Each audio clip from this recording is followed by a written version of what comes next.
Hujan deras yang melanda Jakarta Selasa sore hingga malam membuat aliran Kali Mampang hingga merendam perumahan warga Pondok Karya, Jakarta Selatan. Ketinggian air bervariasi dari 80 hingga 100 cm. Meski direndam banjir, namun sejumlah warga memilih bertahan di rumah mereka menunggu air surut. Pertama hujan yang cukup deras ya dari tadi sekitar jam 4-an lah ya kan. Terus juga luapan air kali karena datarannya lebih rendah jadi lebih cepat meluap keluar. Ini nggak ada warga yang ngungsi, Bang? Untuk saat ini tadi ada beberapa. Ada beberapa yang ngungsi ya? Hujan deras yang terjadi Selasa sore hingga malam juga membuat ruas jalan Kemang Utara 9 tergenang air setinggi 70 cm. Akibatnya akses jalan yang menghubungkan Kemang dan Mampang perapatan ditutup karena tidak bisa dilalui kendaraan. Dari Jakarta Selatan dan Helmi Sajangbati, Ainis melaporkan.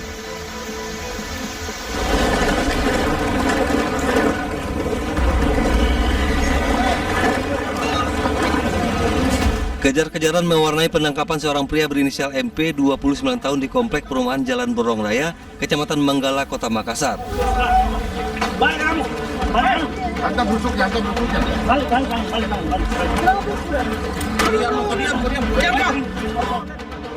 Usai mengamankan pelaku, polisi langsung menggeledah rumah pelaku dan menemukan narkoba jenis sabu beserta alat isapnya.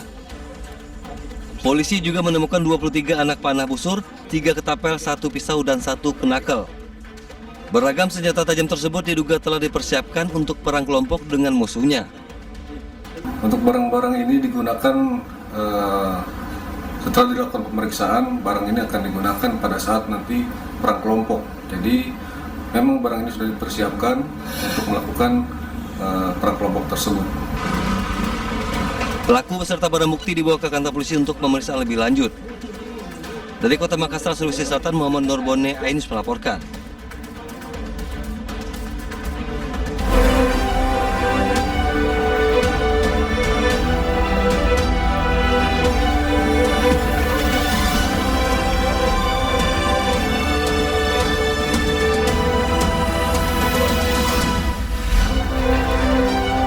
Diguyur hujan deras, sejumlah ruas jalan di Tanggerang dan Lebak terendam banjir.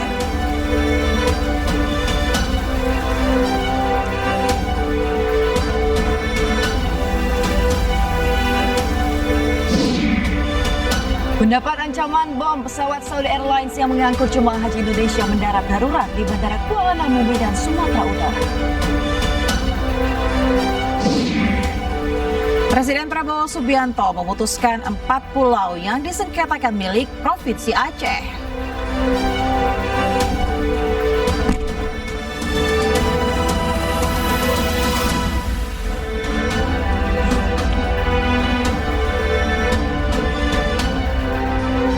Halo, selamat pagi pemirsa. Ainus Pagi kembali hadir melengkapi informasi Anda pada pagi hari ini. Ya, selain 3 berita utama tadi pemirsa, sejumlah informasi menarik lainnya juga telah kami siapkan untuk Anda. Bersama saya Aya Nufus. Ya, dan saya Yasmina Tania. Pemirsa, inilah Ainus Pagi selengkapnya.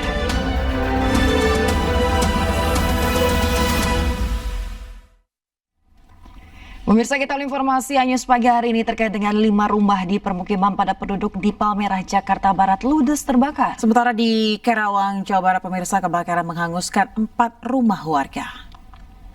Panas banget lagi. Ya Allah, kebakaran dekat rumah ya Allah. Asap tebal disertai kobaran api membakar 5 rumah di pemukiman padat penduduk di Jalan Tomang, Pulau Palmerah, Jakarta Barat. Akses yang sempit membuat petugas pemadam kebakaran alami kesulitan memadamkan kobaran api. Warga yang berada di lokasi berjibaku membantu petugas memadamkan api. Sebanyak 15 unit mobil pemadam kebakaran Jakarta Barat dikerahkan ke lokasi. Diduga kebakaran akibat korsleting listrik yang ada di salah satu atap rumah warga. Hingga kini unit reskrim dari Polsek Palmerah masih menyelidiki peristiwa kebakaran.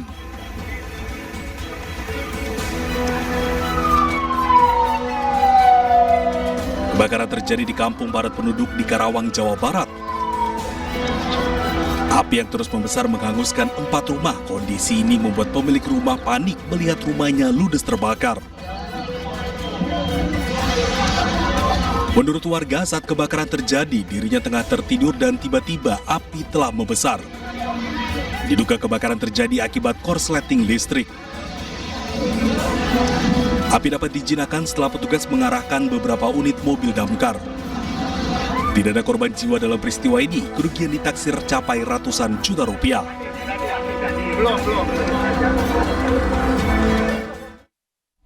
Pemirsa, Gunung Lewotobi laki-laki di Flores Timur, Nusa Tenggara Timur, Selasa sore kembali meletus dengan dentuman yang kuat, disertai hujan batu dan juga pasir. Kesini lagi itu di ujung. Masalah kelangkaan mobil kayak hanya begini saja. Pemirsa, saat ini Gunung Lewotobi laki-laki berada pada status level 3 atau siaga. Warga di sekitar Gunung Lewotobi laki-laki dan pengunjung wisatawan diminta tidak melakukan aktivitas apapun dalam radius 6 km dari pusat erupsi gunung.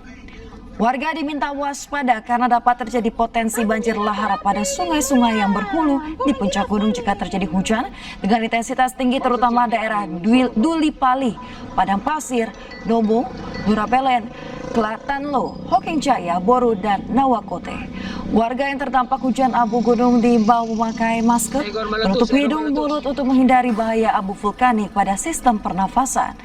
Warga diimbau agar tenang dan mengikuti arahan Pemda serta tidak mempercayai isu-isu yang tidak jelas sumbernya.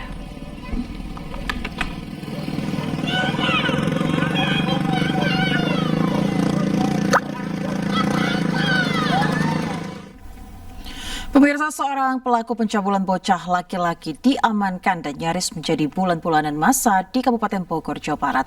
Sementara di Medan, Sumatera Utara, pemirsa, kejar-kejaran mewarnai penangkapan bandar narkoba yang mencoba kabur dengan tangan diborgol.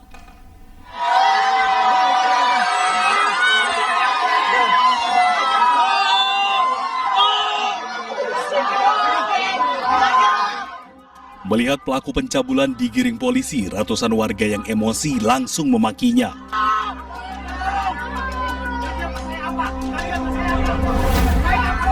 Seolah tak terima pelaku ditindak sesuai hukum, sejumlah warga berusaha mengejar pelaku untuk dihakimi di tempat. Warga kesal dengan aksi bejat pelaku yang menyasar bocah laki-laki yang masih berstatus pelajar SD warga Depok, Jawa Barat. Apalagi aksi bejat tersebut telah dilakukan sebanyak 4 kali dengan modus memberikan mainan dan dibawa ke sebuah gubuk yang sepi.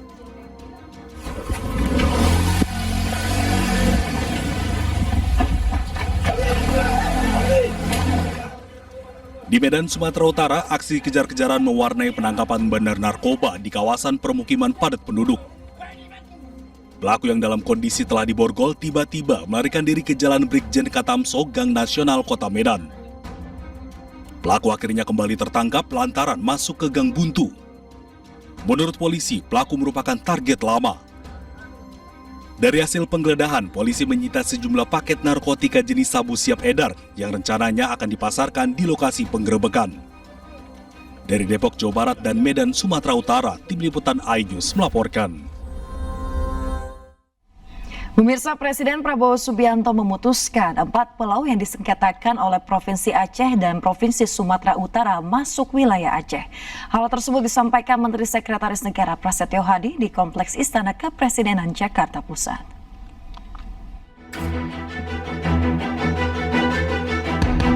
Keputusan 4 pulau milik Aceh disampaikan Menteri Sekretaris Negara Prasetyo Hadi seusai menggelar rapat terbatas bersama sejumlah pihak terkait di Istana Kepresidenan Jakarta. 4 pulau tersebut adalah Pulau Panjang, Pulau Lipan, Pulau Mangkir Gadang, dan Pulau Mangkir Ketek. Keputusan ini diambil setelah Presiden menerima laporan menyeluruh dari Kementerian Dalam Negeri serta berbagai dokumen dan data pendukung.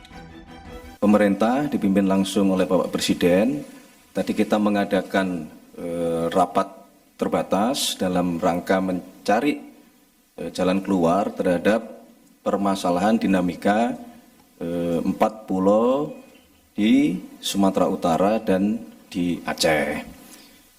Berdasarkan laporan dari Kementerian Dalam Negeri, berdasarkan dokumen-dokumen, data-data pendukung, dan kemudian tadi Bapak Presiden telah memutuskan bahwa pemerintah berlandaskan kepada dasar-dasar dokumen yang dimiliki oleh pemerintah telah mengambil keputusan bahwa keempat pulau, yaitu Pulau Panjang, kemudian Pulau Lipan, kemudian Pulau Mangkir Gadang, dan Pulau Mangkir Ketek, secara administratif berdasarkan dokumen yang dimiliki oleh pemerintah adalah masuk ke wilayah administratif Provinsi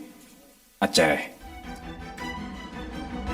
Polemik 4 pulau tersebut mencuat setelah terbit keputusan Menteri Dalam Negeri tentang pemberian dan pemutakhiran kode serta data wilayah administrasi, pemerintah, dan pulau yang ditetapkan pada 25 April 2025, di mana 4 pulau tersebut sebagai bagian dari Kabupaten Tapanuli Tengah. Tim Liputan iNews melaporkan. Pemirsa, Gubernur Aceh Muzakir Manaf menyambut baik keputusan Presiden Prabowo yang menyatakan 4 pulau yang diperebutkan sah milik Aceh. Sementara Gubernur Sumatera Utara Bobi Nasution mengingatkan warga Sumut untuk menerima keputusan Presiden dan tidak terhasut dengan isu liar. Dan berikut tanggapan Gubernur Aceh dan Gubernur Sumatera Utara. Jadi mudah-mudahan ini sudah clear, sudah tidak ada masalah lagi. Berdasarkan putusan Bapak Presiden dan Bapak Mendagri bahwa pulau tersebut sudah dikembalikan kepada Aceh. Jadi mudah-mudahan tidak ada yang dirugikan, juga Aceh dan Sumatera Utara. Yang penting pulau tersebut adalah dalam kategori NKRI. Pada seluruh masyarakat Sumatera Utara juga tentunya Aceh adalah wilayah yang bertetangga dengan kita. Jangan mau terhasut, jangan mau terbawa gorengan.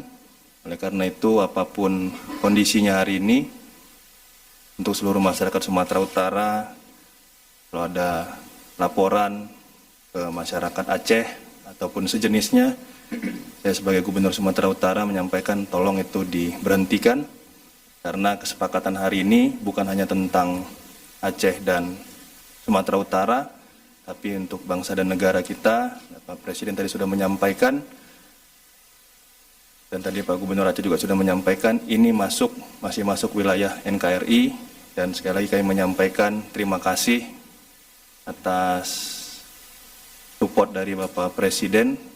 Oleh karena itu hari ini persoalan tentang 4 wilayah atau 4 pulau ini bisa kami selesaikan. Pemirsa, Wakil Presiden RI ke-10 dan 12 Yusuf Kala bertemu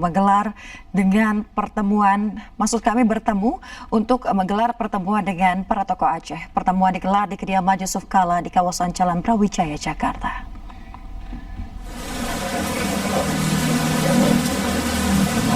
Kedatangan Wali Nangro Aceh Tengku Malik Mahmud Al-Haitar disambut mantan Wakil Presiden RI Yusuf Kala. Hadir pula mantan Menteri SDM Sudirman Said. Dalam pertemuan ini, Wali Nangro Aceh Malik Mahmud menyampaikan terima kasih kepada Presiden Prabowo Subianto karena telah memutuskan 4 pulau yang belakangan menjadi sengketa milik Aceh. Sementara terkait potensi mineral dan gas yang ada di 4 pulau, Malik Mahmud tidak mengetahuinya.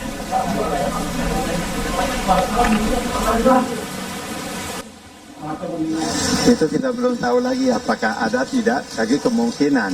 Karena kalau di Aceh semuanya sedang dicarinya, ya banyak daerahnya dicari.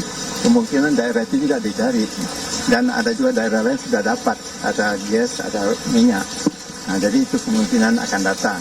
Lagi yang paling perlu bagi kita sekarang itu kita clearkan bahwa pulau itu adalah teritori Aceh, ya. Masalah ada gas ini, minyak di rantau itu perkara lain, itu investment. Siapapun bisa kita kerjasama. Kita beralih ke informasi lain, pemirsa. Mendapat ancaman bom, pesawat Saudi Airlines yang mengangkut jemaah haji Indonesia asal Depok dan Bekasi, Jawa Barat mendarat darurat di Bandara Kuala Namu, Medan, Sumatera Utara.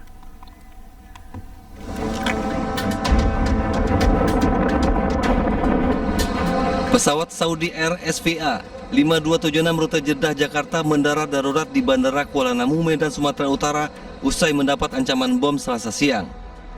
Ancaman diterima pilot saat pesawat telah lepas landas dari Bandara Jeddah, Arab Saudi. Pesawat Saudi Airlines tujuan Jakarta ini mengangkut 442 jemaah haji asal Depok dan Bekasi.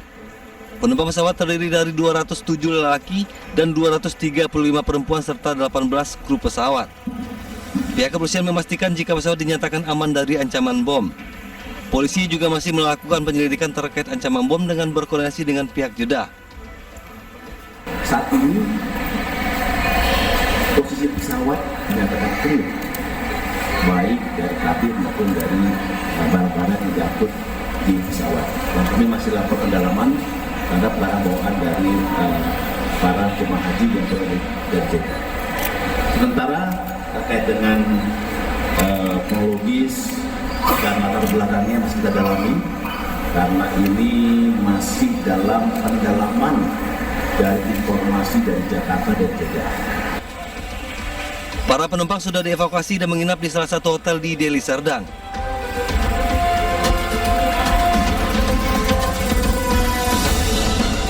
Sementara itu, keluarga salah satu jemaah haji kloter 12 JKS, Mardiah Dul Halim asal Cilangkap Tapos, yang berada di pesawat Saudi Airlines yang dikabarkan diteror bom menggelar doa bersama di kediamannya. Keluarga mendapatkan kabar teror tersebut dari grup WhatsApp dan langsung menghubungi para jemaah haji. Keluarga senang para jemaah dalam kondisi aman. Para jemaah haji asal Depok dan Bekasi ini dijadwalkan akan pulang ke Jakarta pada Rabu pagi. Tim Liputan Ainus melaporkan. Pemirsa, ratusan jemaah haji kloter 8 debarkasi Makassar, Sulawesi Selatan tiba di tanah air disambut pelukan haru keluarga.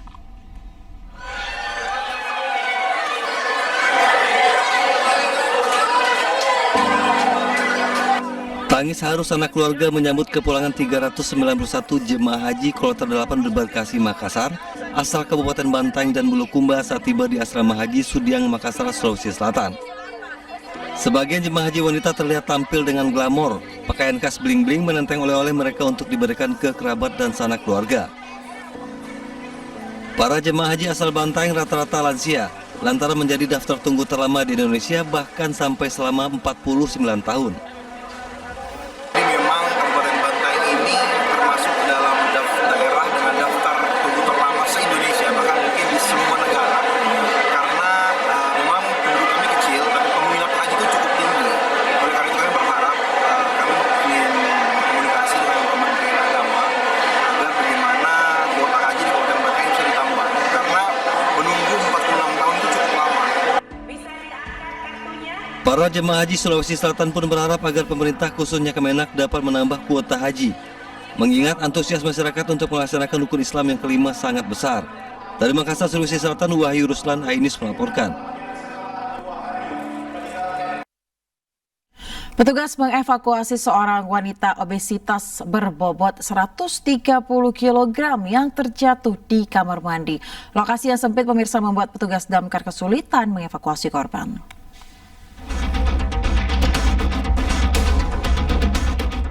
Petugas damkar dan penyelamatan Kota Jambi ini terpaksa memindahkan barang-barang di dalam rumah warga Kelurahan Pematang Sulur, Kecamatan Telanaipura, Kota Jambi.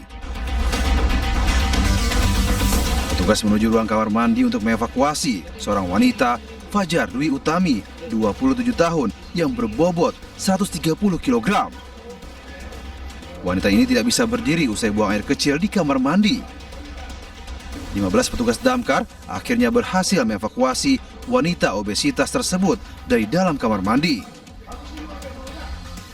Namun setelah berdasarkan hasil pemeriksaan dari tim medis 119, bahwasanya kondisi kesehatan yang bersangkutan harus dibawa ke IGD Rumah Sakit Abdul Manap, dan saat ini sudah kita serahkan untuk melakukan penanganan lebih lanjut di rumah sakit. Setelah berhasil dievakuasi dari kamar mandi rumah, Wanita ini dilarikan ke rumah sakit untuk penanganan medis. Dari kota Jambi, Adrianus Susandra melaporkan. Pemirsa, viral keributan yang terjadi di sebuah mal di Kelapa Gading, Jakarta Utara. Keributan tersebut diduga masalah hak asuh anak.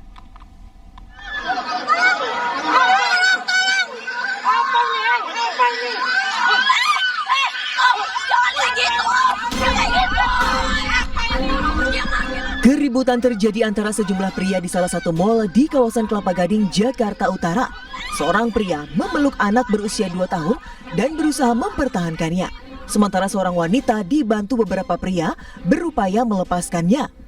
Pasca kejadian itu, korban langsung melaporkan para pelaku dalam kasus pengeroyokan. Dari hasil pemeriksaan diduga keributan itu terjadi karena masalah hak asuh anak. Mantan istri korban awalnya meminta bertemu dan ingin membawa anaknya, namun ditolak korban. Pada akhirnya keributan terjadi di dalam area mal itu. Hingga kini polisi sudah memeriksa sejumlah saksi untuk menyelidiki kasus ini. Dari Jakarta, Sofyan Firdaus, iNews melaporkan. Ya pemirsa, kita ke informasi selanjutnya. Komplotan curanmor mencuri 4 sepeda motor milik warga di Kebonjeruk, Jakarta Barat. Saat aksinya ketahuan, komplotan pelaku berhasil lolos lantaran menodongkan senjata api dan senjata tajam ke warga.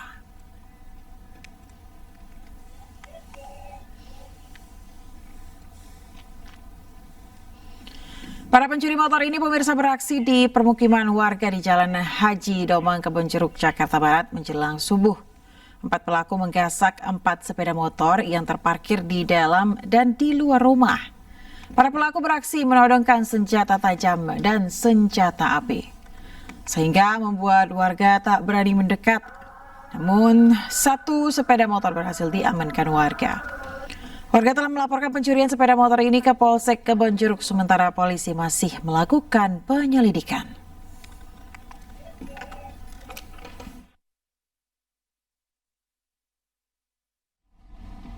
Pemirsa, seorang pria yang merupakan anggota TNI Gadungan curi 30 gram emas dari salah satu rumah warga.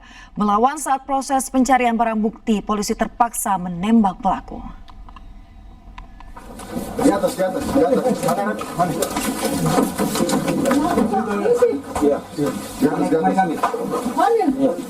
Tim Jatandras Satreskrim Polres Goa berhasil meringkus seorang pria residivis kasus pencurian di rumahnya di Kota Makassar, Sulawesi Selatan.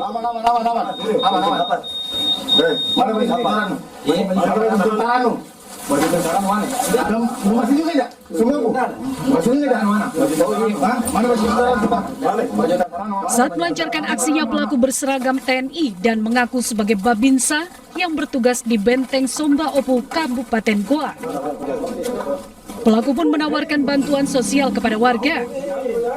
Namun naas, saat kondisi rumah korban sepi, pelaku malah membawa kabur 30 gram emas beserta HP korban.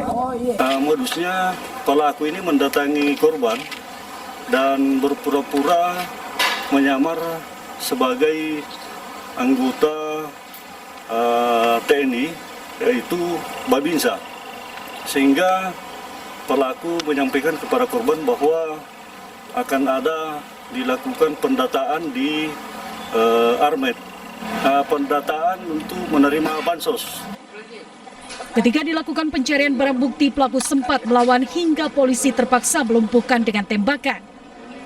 Kini polisi masih mencari barang bukti 30 gram emas yang dicuri dan telah menyita HP, pakaian, serta motor pelaku. Akibat perbuatannya, pelaku dijerat dengan pasal 363 tentang pencurian dengan pemberatan dengan ancaman hukuman 7 tahun penjara. Dari Kabupaten Goa, Sulawesi Selatan, Bukma, iNews melaporkan. Pemirsa, 2 dari 3 kawanan rampok di Bangka Belitung berhasil dibekuk polisi dengan barang bukti ratusan gram emas. Para pelaku sempat melakukan perlawanan.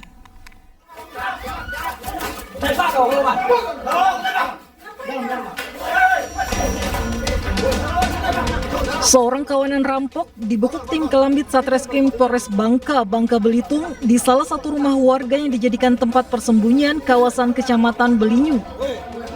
Pelaku sempat melakukan perlawanan saat akan diborgol.